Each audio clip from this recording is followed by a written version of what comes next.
मुश्किल थी संभलना ही पड़ा घर के वास्ते, फिर घर से निकलना ही पड़ा घर के वास्ते। मजबूरियों का नाम हमने शौक रख दिया, और शौक बदलना ही पड़ा घर के वास्ते।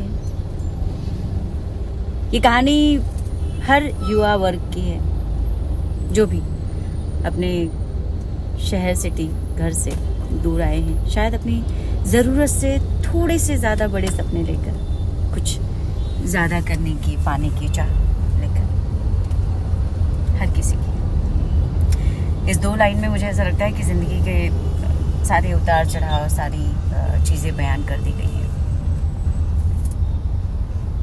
इंसान की ज़रूरतें इंसान से क्या कुछ नहीं करवा देती, हम कितनी भी कोशिश कर लें, पर ज़रूरतें हैं कि ख़त्म होने का नाम ही नहीं लेती। जैसे तैसे पूरी होती है तो दूसरी आधमकती, और किस्मत ने साथ दिया, आपकी मेहनत रंग लाई तो कभी पूरी भी हो जाती है।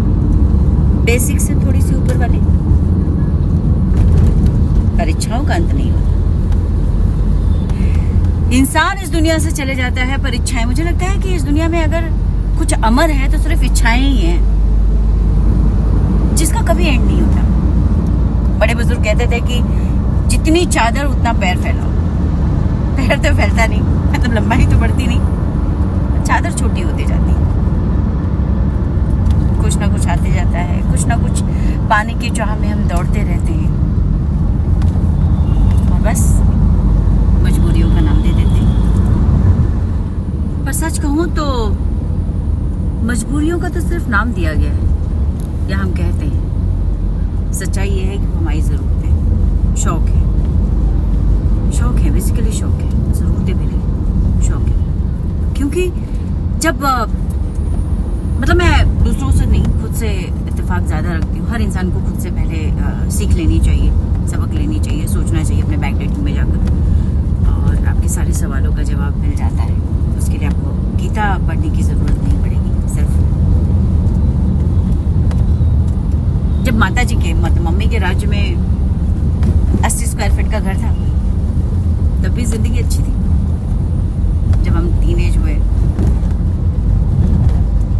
अपनी जद्दोजहद से कोशिश करके, हाथ पैर मार के, दौड़ भाग करके, अपने शौक, अपनी मजबूरियों को ध्यान रखते हुए जैसे तैसे खुद का लिया तो 180 स्क्वायर फीट का, तब भी चीजें मैनेज होती थी, जिंदगी चल रही थी, खूबसूरत थी, अच्छी थी, जैसी थी।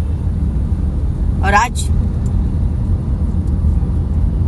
1080 स्क्वायर फीट का है, तब भी चीजें मैनेज होती, जरूरतों के लेवल पे, पर सोच के लेवल पे, शौक के लेवल पर वहां भी कमी। सो बेसिकली ज़रूरतें तो चलती रहती हैं, पूरी भी होती हैं। ईश्वर आपको आपके ज़रूरतों के हिसाब से सब कुछ देता है, ज़रूरतों के हिसाब से, आपके शौक के हिसाब से नहीं। सो ना पैर बढ़ेगा ना चादर बढ़ेगी। आपका जो मन बढ़ रहा है, आपकी जो सोच बढ़ रही है समंदर की तरह, उस पर कंट्रोल करना ज़्यादा ज़रूरी है।